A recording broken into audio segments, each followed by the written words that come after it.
देखिए, अनिल जी ने जहाँ बात खत्म की वहीं से मैं शुरू करता हूँ अपने बात के सिलसिले को। उन्होंने कहा परिवर्तन यात्रा पॉकेट्स में फ्लॉप रही। तो वजह क्या है पॉकेट्स में फ्लॉप रहने की? आप बड़े गौर से देखिएगा, मैंने नहीं, एक ही अनिल जी ने कहा कि पॉकेट्स में तो सफल रही लेकिन ओवरऑल फ्लॉप हाँ, रही। हाँ, तो पॉकेट्स में सफल रही, ओवरऑल फ्लॉप रही। तो ओवरऑल फ्लॉप क्यों रही और कुछ पॉकेट्स में बहुत ज्यादा फ्लॉप क्यों रही?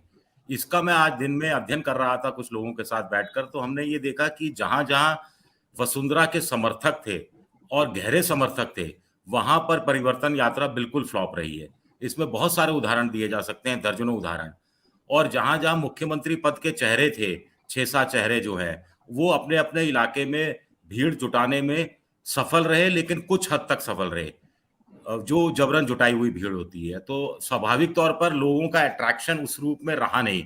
जबकि इस समय चुनाव चरम पर है, उम्मीदवारों का चयन की प्रक्रिया शुरू हो रही है, उम्मीदवारों का उत्साह भी है, उनको भी ये जरूर लगता, स्वाभाविक है कि उनको लगना चाहिए था कि मेरे इलाके में परिवर्तन यात्रा गुजरेगी, मैं जितने ज्यादा अपने समर्थक लेके जाऊंगा उतना ज्यादा आला कमान का ध्यान जाएगा, उतना ज्यादा मेरी टिकट की उम्मीदवारी बढ़ जाएगी, मेरी परसेंटेज, मेरा जो सक्सेस होने का वो बढ़ जाएगा। लेकिन फिर भी वो सब नहीं दिख रहा।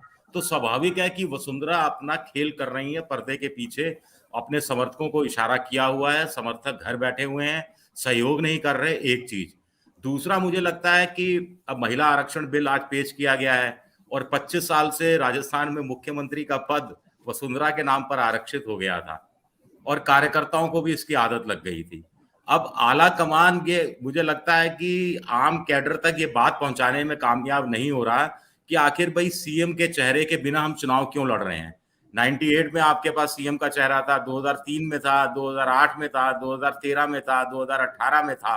तो अब क्यों सीएम का चेहरा नहीं है? वो हारा हुआ चेहरा था जो सत्ता में आने के लिए संघर्ष कर रहा था, या वो जीता हुआ चेहरा था जो दोबारा सत्ता अपनी हासिल करने के लिए संघर्ष कर रहा था? वो अलग कहानी है। और दूसरा, कैडर को या वसुंधरा समर्थकों को यह लगता है कि भाई अच्छा खासा चल रहा था, वसुंधरा जी हैं, मौजूद हैं, सक्रिय हैं, फिर ये कलेक्टिव सामूहिक नेतृत्व, कलेक्टिव लीडरशिप, इतने इतने ये सब मुख्य प्रधानमंत्री का चेहरा होगा, तो ये कंफ्यूजन फैला हुआ है। और इस कंफ्यूजन में थोड़ा सा रायता और बिखेरा है वसुंधरा ने, और कैलाश मेघवाल के माध्यम से, सूर्यकांत व्यास के माध्यम से, और देवी सिंह भाटी जैसे उन बड़े नेता राजपूत, वो अभी मुख्यमंत्री से मिले, क्या बातचीत हुई? मौसम की तो बातचीत हुई नहीं होगी, स्वाभाविक है क्या बातचीत हुई ये अपने आप में बड़ा रहस्य है। तो कुल मिलाकर बीजेपी का आला कमान तो कंफ्यूज है ही, और उन्होंने अपने कैडर को और ज्यादा कंफ्यूज कर दिया है।